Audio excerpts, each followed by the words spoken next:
Di kota Sumedang, ada sebuah warung tahu yang legendaris. Warung yang dikenal karena tahu Sumedangnya yang enak dan lezat, sampai-sampai orang rela datang dari jauh. Tapi, ada yang tidak pernah diceritakan tentang warung itu. Konon, di balik kelezatan tahu yang dijual, ada sebuah rahasia kelam yang terpendam. Sebuah bumbu misterius yang tidak diketahui orang, campuran yang bukan hanya sekadar rempah-rempah biasa. Bumbu yang didapat dengan cara yang sangat kelam dan menakutkan. Semua berawal dari seorang pria yang tak sengaja mengetahui rahasia ini. Halo Sobat Horor, bagaimana kabarnya hari ini? Semoga kalian sehat selalu, dimudahkan segala urusannya, dan rezekinya dilancarkan. Amin. Jangan lupa absen dulu di kolom komentar dari kota mana kalian menonton video ini. Dan selalu dukung channel ini dengan cara klik subscribe dan komen agar saya rajin memberikan konten horor yang terbaik. Saya doakan yang klik subscribe rezekinya dilancarkan, bisnisnya laris, urusannya dimudahkan. Amin. Di kota Sumedang yang tenang, ada sebuah warung tahu yang terkenal akan kelezatannya. Setiap hari, ribuan pembeli berdatangan untuk mencicipi tahu goreng yang empuk dan gurih. Warung itu, milik seorang lelaki tua bernama Pak Jono, sudah beroperasi puluhan tahun. Tahu Sumedang yang dijualnya telah menjadi ikonik, dan tak sedikit yang mengatakan bahwa rasa tahu Pak Jono lebih lezat dibandingkan tahu dari tempat lain. Namun, ada satu hal yang orang-orang tak tahu, di balik kelezatan itu, ada misteri yang tak terungkap. Suatu malam, seorang pemuda bernama Dedi yang baru saja pindah ke Sumedang, merasa penasaran dan ingin mencoba tahu legendaris itu. Saat makan di warung Pak Jono, ia terkesima dengan rasa tahu yang tak seperti tahu biasa. Rasanya begitu menggoda, begitu khas, dan entah mengapa membuatnya merasa seolah-olah ada sesuatu yang aneh. Dedi merasa seperti ada kekuatan yang mengikatnya pada tempat itu. Beberapa kali ia melihat Pak Jono berbisik kepada seorang pria bertubuh kekar yang datang di tengah malam, setelah warung tutup. Dedi merasa tak nyaman dan ingin tahu lebih lanjut. Keesokan harinya, ia memutuskan untuk menyelidiki lebih jauh. Ia pergi ke warung pada malam hari, berharap bisa melihat apa yang terjadi setelah warung tutup. Ia bersembunyi di balik pohon besar di depan warung, memperhatikan setiap gerak-gerik Pak Jono dan pria kekar itu. Pada pukul 11 malam, pintu warung ditutup, namun seorang wanita cantik misterius datang dengan membawa kantong besar yang tampaknya berat. Ia menyerahkannya kepada Pak Jono dengan sebuah tatapan penuh arti. Seperti ada sesuatu yang aneh di dalam tatapan mereka. Dedi merasa bahwa sesuatu yang buruk sedang terjadi. Ketika wanita itu pergi, Dedi mendekati warung, penasaran dengan apa yang baru saja ia saksikan. Ia terkejut melihat Pak Jono membawa kantong tersebut ke dapur, dan mengeluarkan sejenis cairan kental berwarna hijau gelap yang tampak seperti air. Pak Jono mencampurnya dengan bumbu yang sudah ada, kemudian menambahkannya ke dalam adonan tahu yang akan digoreng. Dedi merasa ada yang salah dengan itu. Tak lama, Pak Jono melihat ke arah Dedi dan tersenyum misterius. Tahu yang paling enak memang ada bumbu rahasianya, katanya pelan, seperti menyadari bahwa Dedi baru saja melihat sesuatu yang tak seharusnya ia lihat. Dedi tak bisa tidur malam itu. Apa yang baru saja ia saksikan membuat pikirannya kacau. Air hijau yang terlihat seperti bukan bumbu biasa, pria kekar yang datang tengah malam, dan wanita misterius yang menyerahkan kantong, semuanya berhubungan. Apa yang sebenarnya terjadi di balik pembuatan tahu Sumedang ini? Dedi merasa, mungkin ada lebih banyak rahasia gelap yang tersembunyi di kota ini, sebuah rahasia yang tak akan pernah terungkap tanpa ia menggali lebih dalam. Dedi semakin terobsesi dengan misteri di balik warung tahu Pak Jono. Setiap kali ia melewati warung itu, ia merasa ada sesuatu yang mengikat dirinya. Meski sudah berusaha untuk tidak memikirkan hal tersebut, rasa penasaran itu semakin mengganggunya. Apa yang sebenarnya terjadi dengan tahu Sumedang yang begitu terkenal itu? Mengapa rasa tahu Pak Jono begitu berbeda dari yang lainnya? Dengan tekad yang semakin bulat, Dedi memutuskan untuk kembali menyelidiki lebih dalam. Satu malam, Dedi kembali datang ke warung itu setelah pukul 10 malam, kali ini dengan niat untuk menyelinap ke dalam. Ia tidak ingin hanya menjadi saksi dari luar saja. Dengan langkah hati-hati, Dedi menyusup ke dalam dapur yang sudah gelap, hanya diterangi oleh lampu kunir yang redup. Ia bersembunyi di balik rak bumbu, menyaksikan dengan cemas saat Pak Jono dan seorang pria yang lebih tua, dengan tubuh kurus, kulit pucat, dan mata yang tampak seperti sudah lama tak tidur, mulai mengeluarkan bahan-bahan yang sangat aneh. Pak Jono mulai menuangkan cairan hijau pekat yang ia ambil dari dalam botol besar. Cairan itu bersinar samar, seolah memiliki kehidupan tersendiri. Pria tua itu memandang ke sekeliling sebelum menambahkan serbuk putih yang Dedi rasa seperti garam, namun terasa asing dan berbahaya. Dengan hati-hati, Pak Jono mencampurkan bahan-bahan itu bersama dengan bumbu lainnya, lalu menuangkannya ke dalam adonan tahu. Dedi yang sudah terjebak dalam kebingungannya, merasa mual melihat apa yang terjadi di depannya. Ia tak tahu apakah ini ritual atau hanya cara aneh Pak Jono membuat tahu. Tiba-tiba, pria tua itu menoleh ke arah Dedi dengan ekspresi yang datar namun penuh peringatan. "Apa yang kau cari?" Suaranya pelan, namun dalam. Dedi terkejut, namun berusaha tetap tenang. Saya hanya ingin tahu," jawab Dedi, suaranya sedikit gemetar. Pak Jono tersenyum tipis. "Tahu yang kau makan tidak hanya tentang rasa. Itu lebih dari sekadar makanan." Jawaban itu semakin membingungkan Dedi. "Apa maksudnya?" tanya Dedi, berani sedikit lebih mendalam. Pak Jono berjalan mendekat, dan dengan suara pelan, ia berkata, "Tahu Sumedang ini bukan hanya untuk perut. Ia juga memberi sesuatu yang lebih besar. Sesuatu yang ingin kau ketahui lebih banyak, yang akan membawamu lebih dalam ke dunia yang tak kau kenali." Sebuah pernyataan yang menggetarkan Dedi. Tanpa memberinya kesempatan untuk bertanya lebih lanjut, Pak Jono menyuruhnya pergi dengan tegas. "Jangan pernah kembali ke sini lagi jika kau tak siap untuk konsekuensinya," katanya, seraya menyapu wajah Dedi dengan pandangan yang tajam. Keesokan harinya, Dedi merasa seperti ada yang mengikutinya. Beberapa kali, ia melihat bayangan seseorang yang tampaknya mengikuti langkahnya di tempat-tempat yang sepi. Itu membuatnya merasa semakin terperangkap dalam sesuatu yang lebih besar dari sekadar warung tahu. Ada yang salah, dan ia merasa hal itu terkait dengan pesugihan yang selama ini terdengar hanya sebagai cerita urban yang tak masuk akal. Namun kini, Dedi tahu bahwa ada kekuatan yang jauh lebih kuat daripada yang ia bayangkan, kekuatan yang telah menariknya ke dalam jaring pesugihan. Keanehan semakin terasa saat ia kembali ke rumahnya. Pada malam hari, ia mendengar suara-suara aneh dari dapur, seolah ada yang bergerak.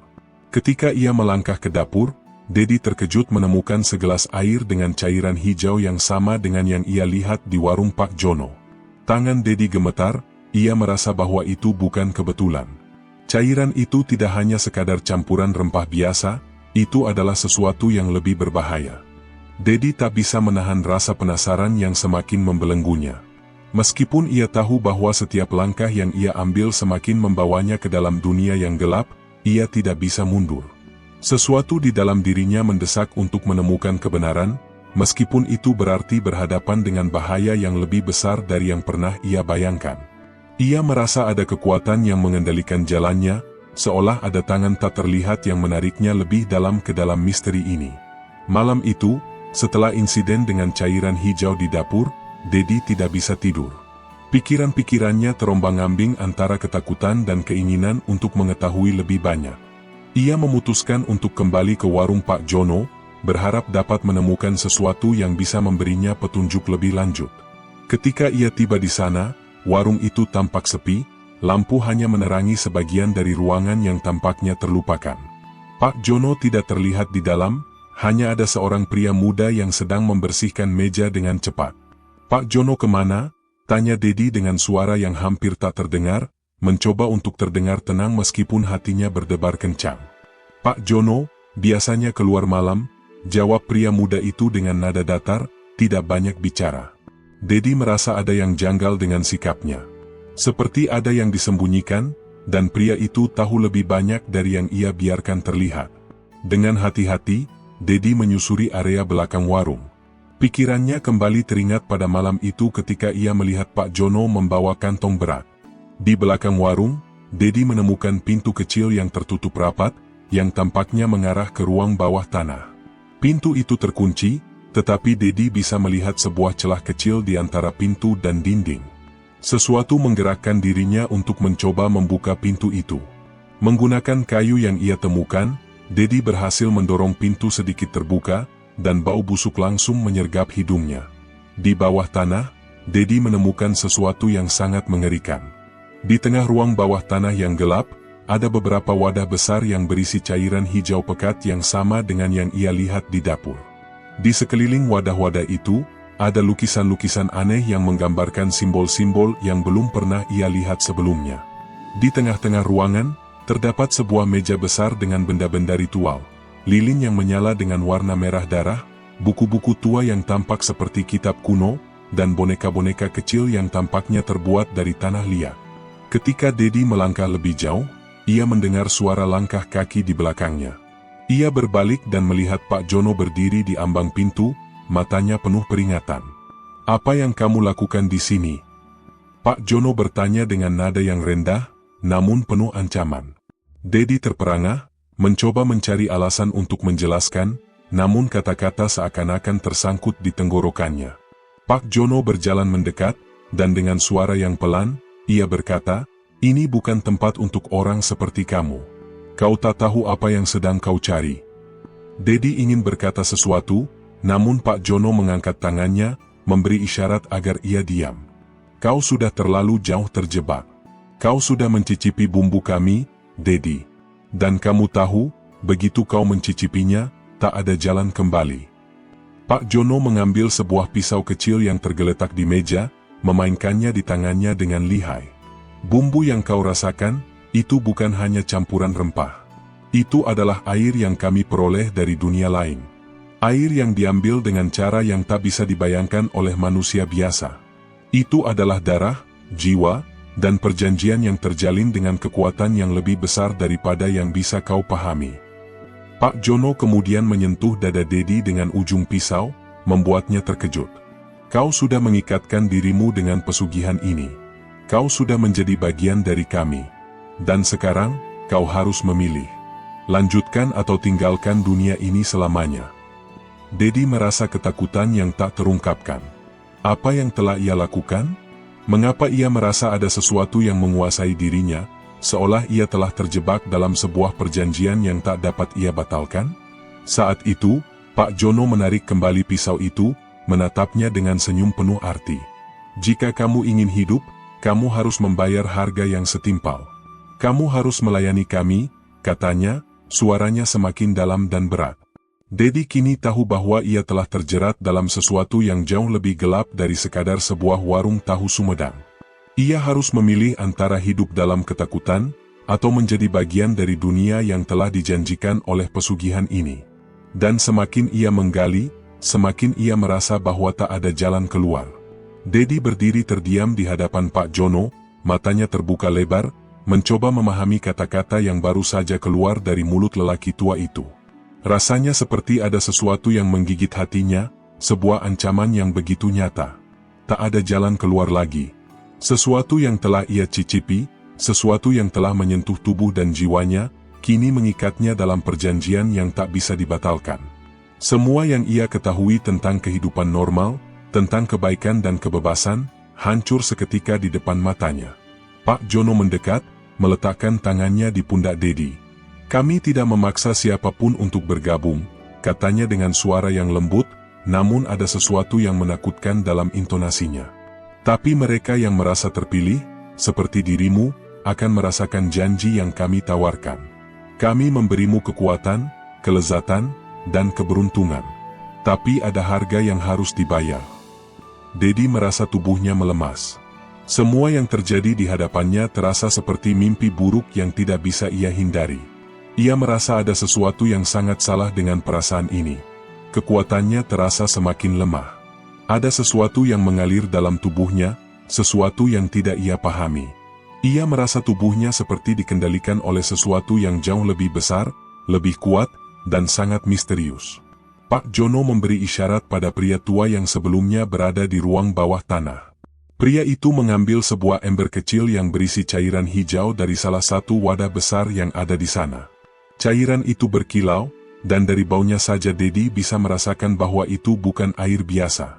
Cairan itu penuh dengan energi gelap yang tampaknya bisa menembus setiap pori tubuh. Pria itu mendekatkan ember itu ke Dedi, dan dengan suara berat, Pak Jono berkata, "Minumlah ini, Dedi. Ini adalah bagian dari perjanjiannya. Setelah kau meminumnya, kau tak akan pernah bisa kembali lagi. Tetapi kekuatan yang ada di dalamnya akan membuatmu tak terkalahkan." Dedi menelan ludahnya. Ia merasa sangat takut, namun entah mengapa, ada dorongan yang tak bisa dijelaskan untuk meminum cairan itu. Seakan ada kekuatan tak kasat mata yang menariknya, memaksanya untuk melangkah lebih jauh ke dalam dunia yang tak diketahui. Dengan gemetar, Dedi meminum cairan itu. Rasanya sangat aneh, seperti campuran antara logam dan sesuatu yang tak terduga. Saat cairan itu masuk ke tenggorokannya, tubuhnya merasakan sensasi yang sangat kuat, seperti ada api yang menyala di dalam dirinya. Namun, itu bukanlah sensasi yang menyenangkan. Ada rasa sakit yang menjalar ke seluruh tubuhnya, hingga akhirnya ia terjatuh ke lantai. Pak Jono dan pria tua itu hanya mengamati Dedi yang terjatuh, seolah mereka sudah tahu apa yang akan terjadi. "Kau sudah terpilih," kata Pak Jono, suaranya terdengar semakin dalam. "Sekarang kau akan merasakan kekuatan yang kami tawarkan." Dedi merasakan tubuhnya seperti terbakar. Setiap ototnya terasa seperti terbengkokkan, dan dalam sekejap, dunia di sekelilingnya mulai berputar. Ia merasa seolah tubuhnya berada di luar kendali, namun pikirannya tetap jernih. Suara-suara aneh terdengar di telinganya, seperti suara desahan dari ribuan orang yang tidak bisa dilihat. Ia merasakan bayangan-bayangan yang bergerak di sekitarnya, seolah ada makhluk-makhluk yang mengelilinginya dalam kegelapan. Namun, ketika ia membuka matanya, semuanya tampak normal kembali. Namun, ada yang berbeda. Dedi berdiri dengan tubuh yang lebih kuat dari sebelumnya. Tubuhnya terasa lebih bertenaga, lebih hidup, seperti ada energi besar yang mengalir melalui tubuhnya. Namun, di dalam hati, ia merasakan ketakutan yang semakin dalam. Ia tahu, meskipun ia merasa kuat, ada sesuatu yang telah berubah dalam dirinya. Sesuatu yang tidak bisa ia kendalikan. Sesuatu yang telah mengikatnya dengan kekuatan gelap yang ada di sekitar warung tahu Sumedang itu. Pak Jono tersenyum puas melihat perubahan yang terjadi pada Dedi. "Sekarang, kamu sudah bagian dari kami," katanya, matanya berkilau dengan kegembiraan yang menakutkan. "Kami akan memberimu kekuatan yang tak terbayangkan, dan kamu akan membantu kami untuk mencapai tujuan yang lebih besar." Namun, Dedi merasa ada yang salah.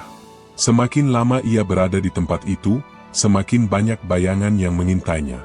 Bahkan saat ia berjalan keluar dari ruang bawah tanah itu, ia merasa ada yang mengikuti. Seperti sesuatu yang selalu ada, mengamati dari kejauhan. Ia merasakan udara menjadi lebih berat, dan setiap langkahnya terasa semakin jauh dari kenyataan. Apa yang sebenarnya telah terjadi pada Dedi? Apakah ia benar-benar mendapatkan kekuatan, ataukah ia justru telah terjebak dalam sebuah kutukan yang lebih mengerikan daripada yang pernah ia bayangkan? Dan apa yang akan terjadi jika ia mulai melawan pesugihan ini, jika ia mencoba keluar dari jerat yang kini menjeratnya? Kegelapan mulai menyelimuti kehidupan Dedi. Di setiap sudut, bayang-bayang kematian menunggu, siap menuntut harga yang lebih tinggi. Setelah malam yang mengubah segalanya, Dedi tidak lagi merasa seperti dirinya sendiri. Kekuatan yang mengalir dalam tubuhnya membuatnya merasa lebih kuat, namun di sisi lain, ada perasaan yang begitu menekan, sebuah rasa bersalah yang tak terelakkan. Setiap hari setelah pertemuan dengan Pak Jono dan pria tua itu, Dedi merasa seolah-olah ia semakin menjauh dari hidup yang ia kenal. Keluarganya, teman-temannya, semua itu terasa begitu jauh, seakan-akan ia sudah terperangkap dalam dunia yang tak bisa dipahami oleh orang biasa. Setiap kali ia makan tahu Sumedang, ada sensasi yang mengalir di dalam dirinya, sesuatu yang aneh. Bukan hanya karena rasa tahu yang luar biasa, tetapi karena ada sesuatu yang lebih gelap dalam setiap gigitan yang ia telan. Seperti ada energi yang menghubungkannya dengan kekuatan yang lebih besar, yang ada di balik warung itu. Setiap kali ia melangkah, ia merasa seperti ada bayangan yang selalu mengikutinya, sesuatu yang menatapnya dengan penuh harapan dan ancaman. Namun, semakin lama ia bertahan, semakin ia mulai memahami bahwa tidak ada jalan keluar. Pak Jono dan para pengikutnya telah memutuskan untuk mengikatnya dalam perjanjian yang tak terkatakan. Mereka telah memberi Dedi kekuatan, tetapi dengan harga yang begitu mahal. Ia mulai melihat tanda-tanda perubahan dalam dirinya. Matanya mulai lebih tajam, pendengarannya lebih sensitif, dan tubuhnya terasa lebih tangguh. Namun, semua ini datang dengan konsekuensi yang semakin berat. Suatu malam, Dedi memutuskan untuk kembali ke warung itu, untuk berbicara langsung dengan Pak Jono. Ia merasa bahwa sudah saatnya ia mengetahui lebih banyak tentang perjanjian yang kini mengikat dirinya. Sesampainya di sana, ia menemukan Pak Jono sedang duduk di ruang belakang, memegang segelas air yang terlihat biasa saja. Namun, Dedi tahu bahwa air itu bukan sekadar air biasa. Ia tahu, di baliknya ada kekuatan yang sangat gelap.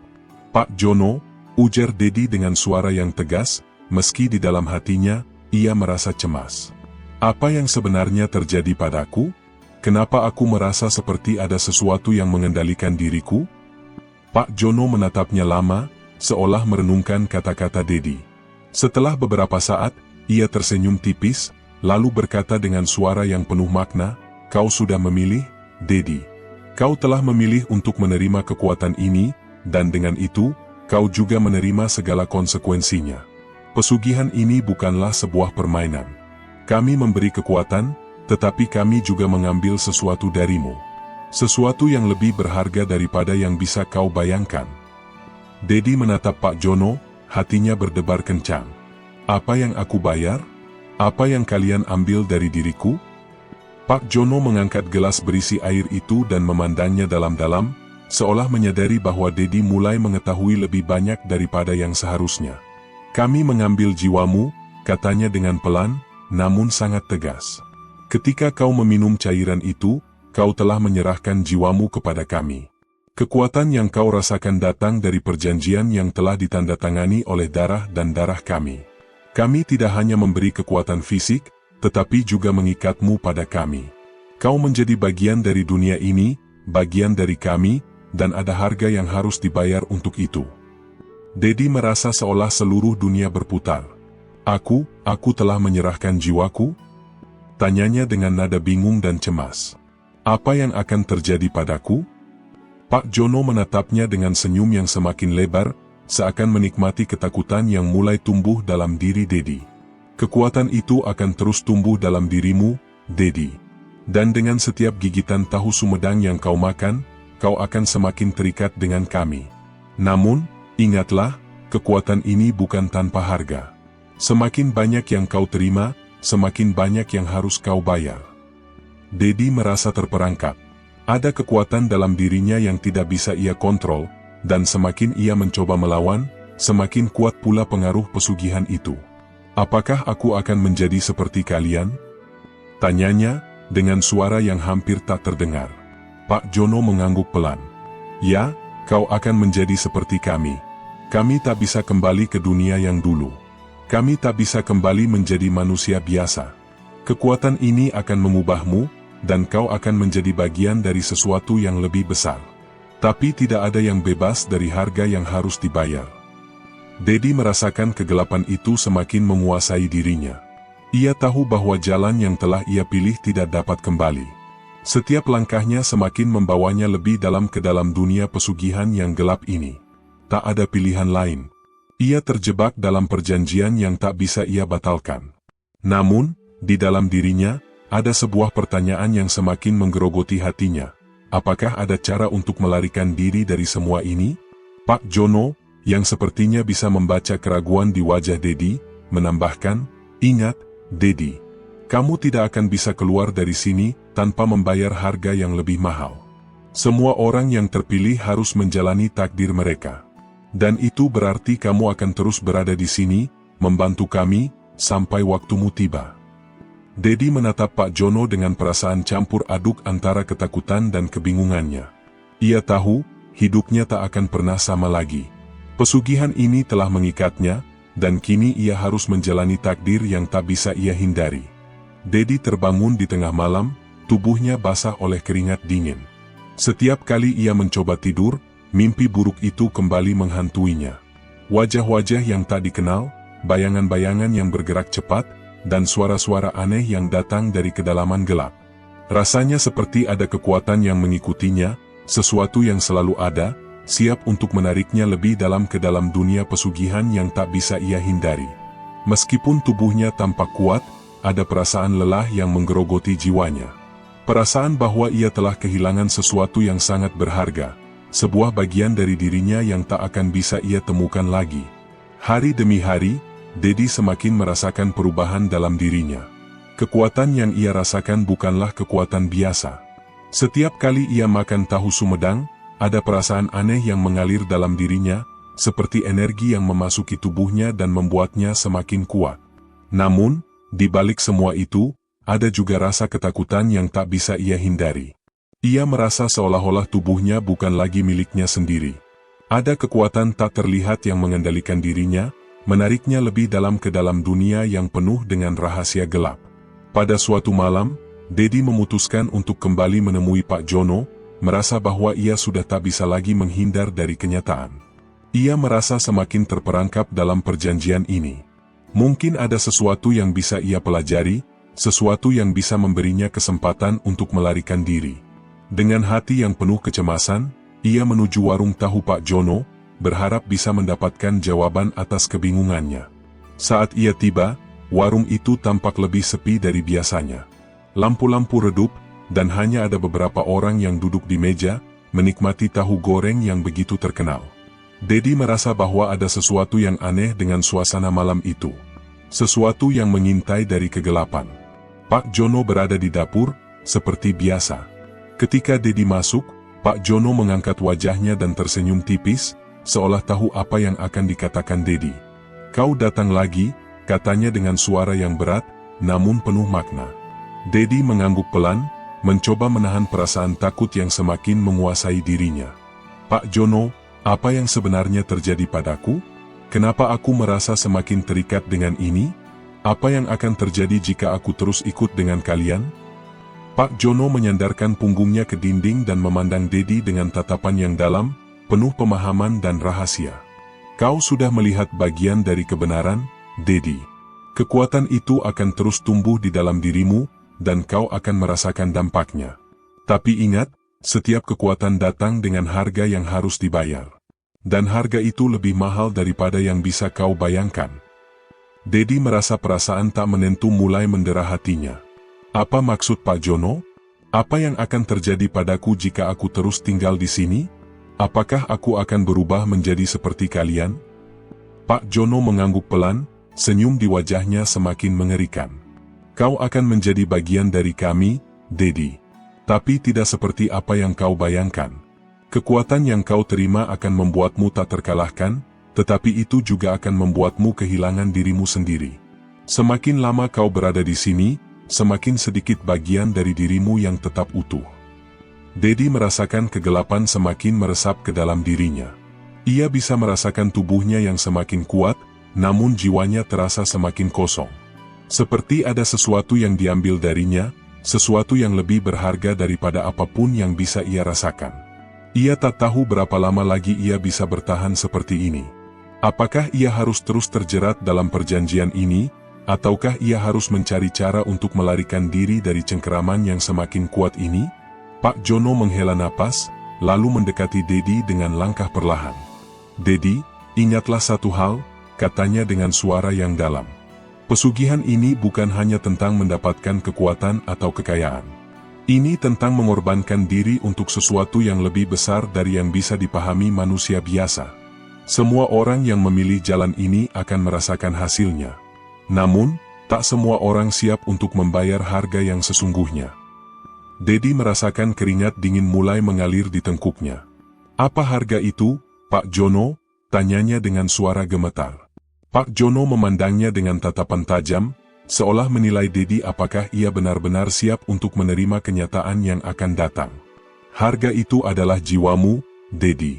Dan bukan hanya itu. Semakin kau mendekat dengan kami, semakin banyak yang harus kau korbankan. Kehidupanmu, identitasmu, dan bahkan orang-orang yang kau cintai. Tak ada yang bebas dari perjanjian ini." Dedi merasa tubuhnya lemas.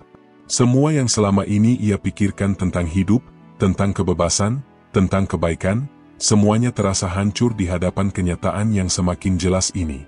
Ia telah menjadi bagian dari dunia gelap ini, dan tak ada jalan keluar.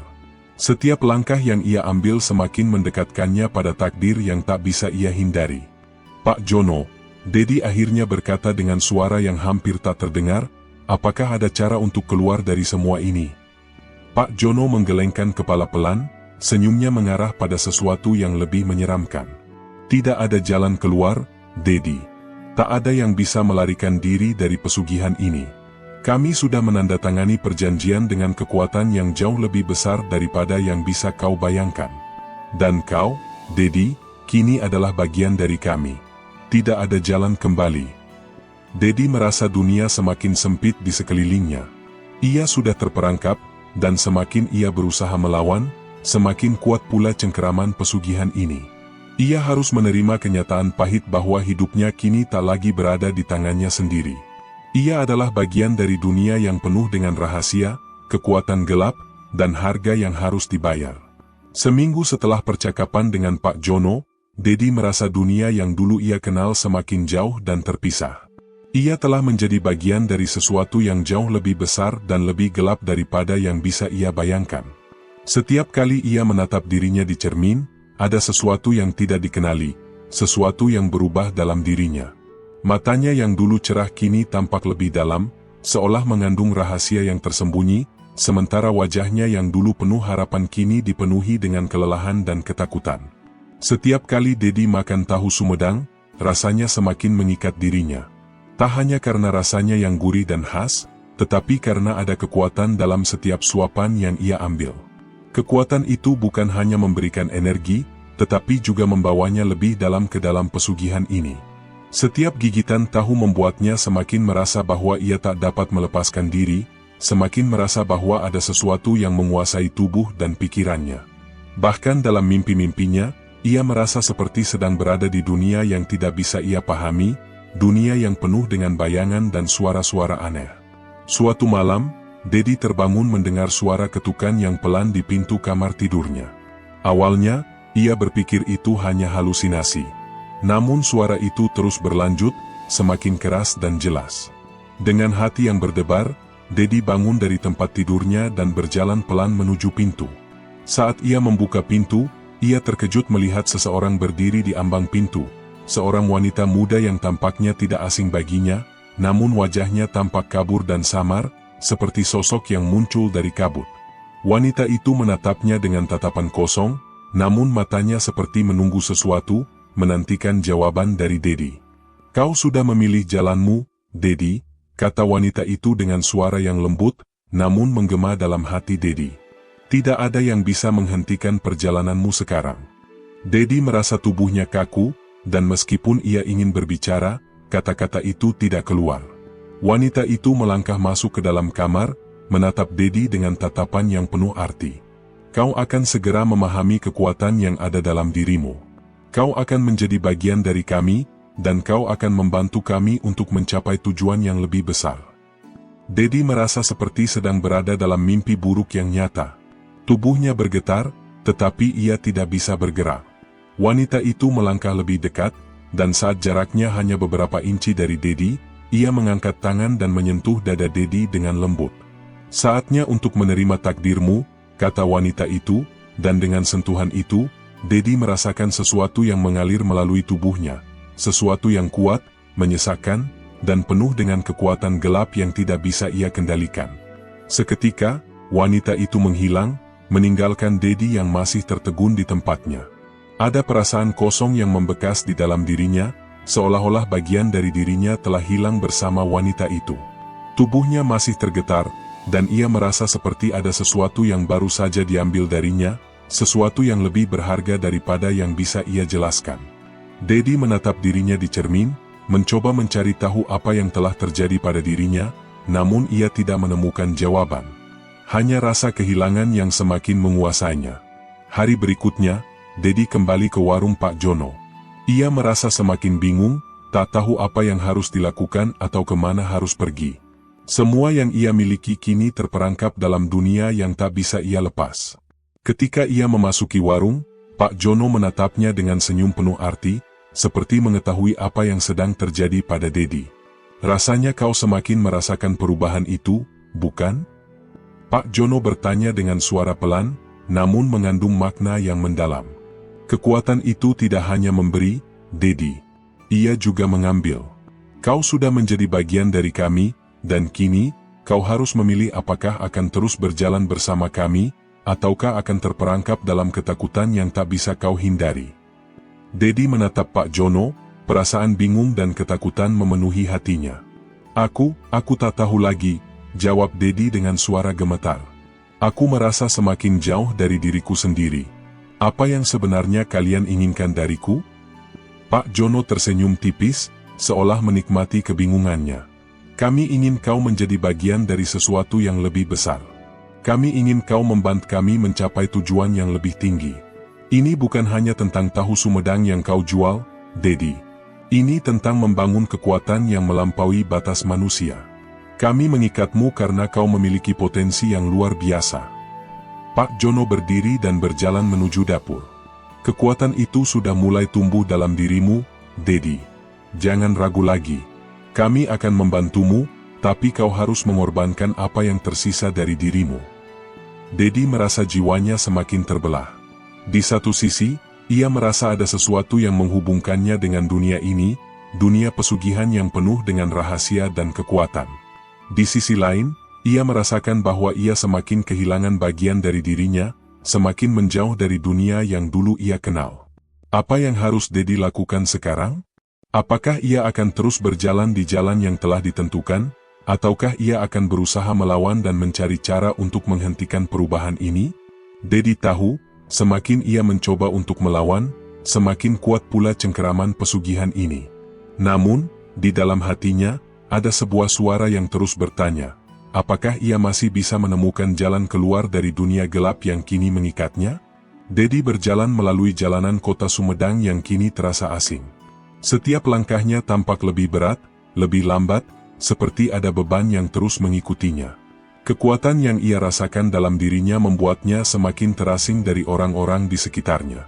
Walaupun tubuhnya lebih kuat dan bertenaga, hatinya terasa kosong. Setiap detik yang berlalu semakin mengikatnya pada pesugihan ini, dan semakin jauh ia merasa dari kehidupan yang ia kenal. Setelah percakapan dengan Pak Jono, Dedi tak bisa lagi menahan perasaan takut dan bingung yang semakin menghantuinya.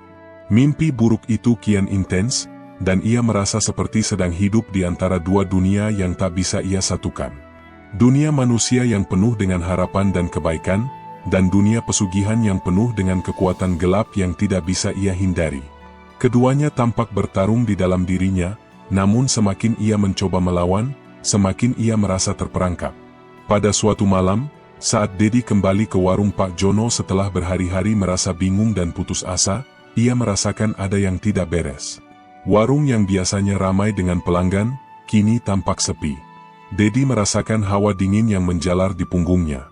Sesuatu yang tidak biasa sedang terjadi, dan ia tahu bahwa ia harus menemui Pak Jono untuk mendapatkan penjelasan. Ketika Dedi memasuki warung, ia mendapati Pak Jono duduk di meja depan, di bawah cahaya lampu yang redup. Wajahnya tampak lebih serius dari biasanya, dan ada ketegangan yang terasa di udara. Dedi, datanglah, kata Pak Jono dengan suara yang lebih berat dari biasanya. Ada sesuatu yang perlu kita bicarakan. Dedi merasa jantungnya berdetak kencang. Ada sesuatu dalam suara Pak Jono yang membuatnya merasa cemas.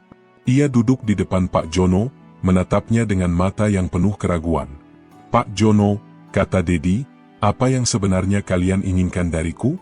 Aku merasa semakin terjebak. Kekuatan yang aku rasakan membuatku merasa semakin jauh dari diriku sendiri.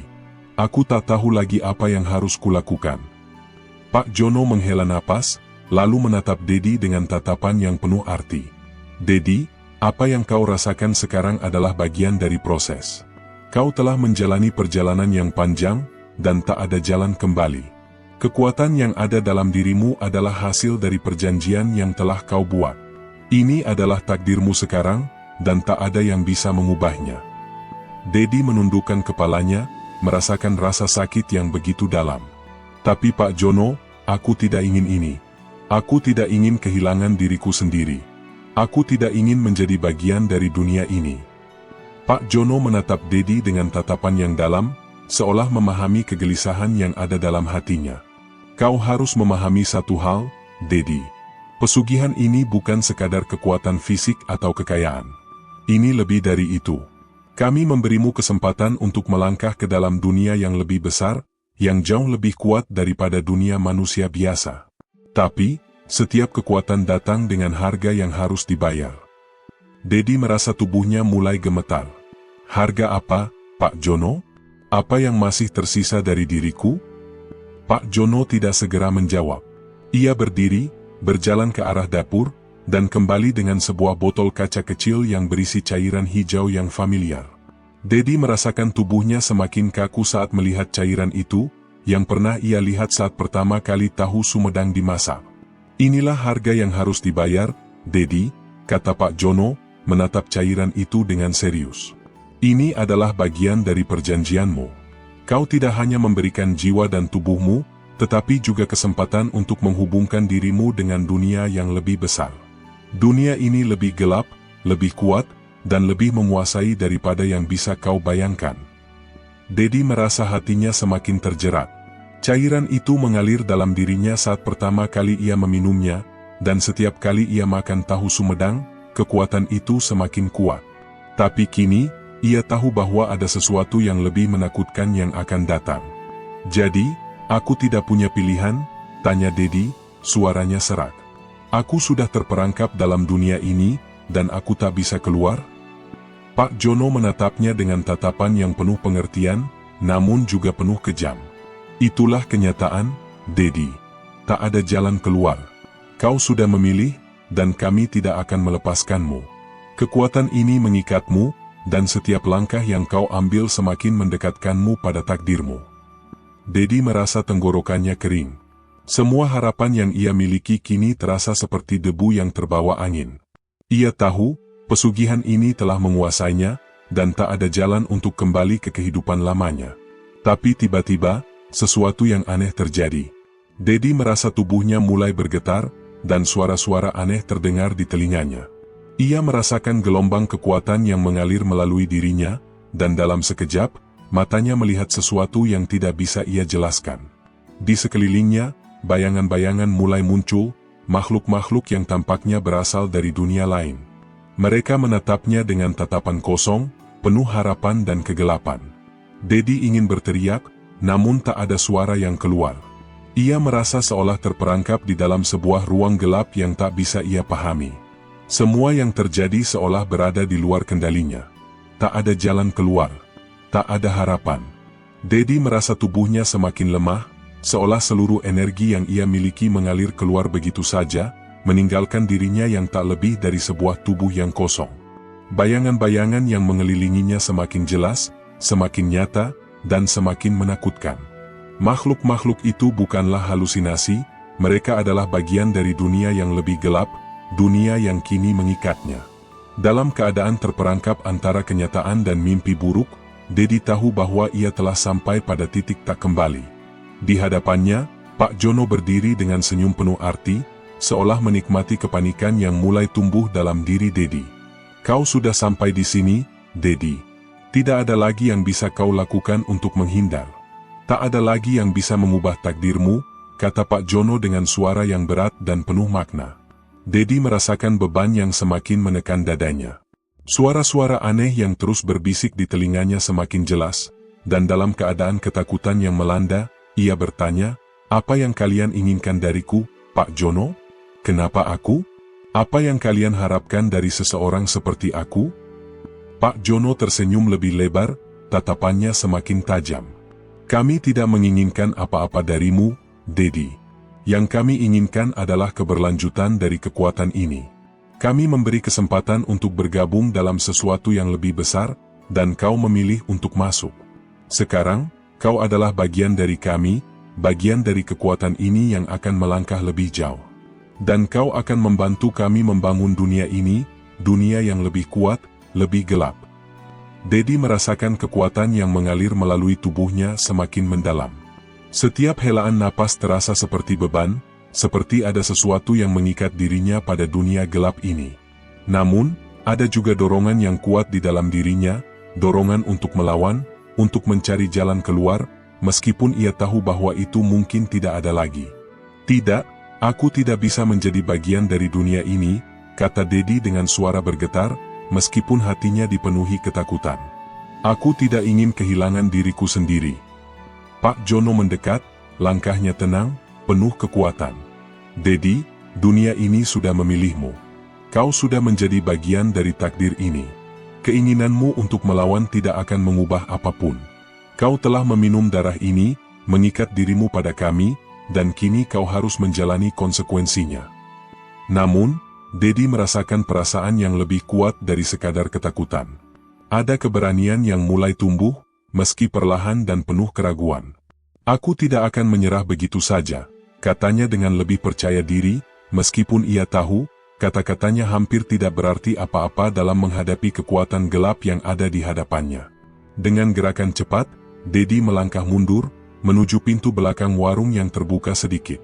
Ia tahu bahwa ini adalah kesempatan terakhirnya untuk melarikan diri. Setiap langkahnya terasa berat, seperti berlari melalui lumpur yang pekat, namun ia tidak berhenti. Ia mendengar Pak Jono tertawa di belakangnya, suaranya penuh dengan rasa puas dan kejam. "Kau tak akan bisa lari, Dedi. Setiap langkah yang kau ambil, kami akan selalu mengikutimu." Dedi tidak peduli. Ia berlari dengan segenap tenaga yang ia miliki, melewati lorong-lorong gelap, menembus pintu yang menuju ke jalanan kota yang sepi. Ia merasakan sesuatu yang mengikutinya, sesuatu yang menariknya kembali, namun ia menepis perasaan itu. Tidak ada waktu untuk ragu lagi. Saat ia melangkah keluar dari warung, udara malam terasa segar, dan lampu-lampu jalanan terlihat samar di kejauhan. Ia tahu bahwa meskipun ia berhasil keluar dari warung itu, pertempuran sejati baru saja dimulai. Kekuatan yang mengikat dirinya masih ada di dalam, dan ia tahu bahwa tidak ada tempat yang aman baginya. Dedi berlari lebih cepat, tak mempedulikan suara-suara yang semakin mendekat, tak peduli dengan bayangan yang terus mengikuti langkahnya. Apa yang akan ia hadapi sekarang, ia tidak tahu.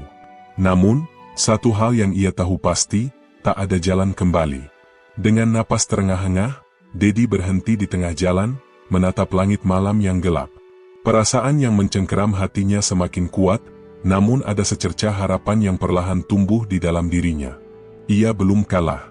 Selama ia masih hidup, masih ada kemungkinan untuk mengubah takdirnya. Namun, bayang-bayang dari masa lalu, dari dunia yang telah ia pilih, akan selalu mengikutinya. Kekuatan gelap ini tidak akan pernah benar-benar meninggalkannya. Dunia yang ia tinggalkan kini mengikatnya lebih erat dari sebelumnya, dan ia tahu, satu-satunya cara untuk menghadapinya adalah dengan menghadapi ketakutannya.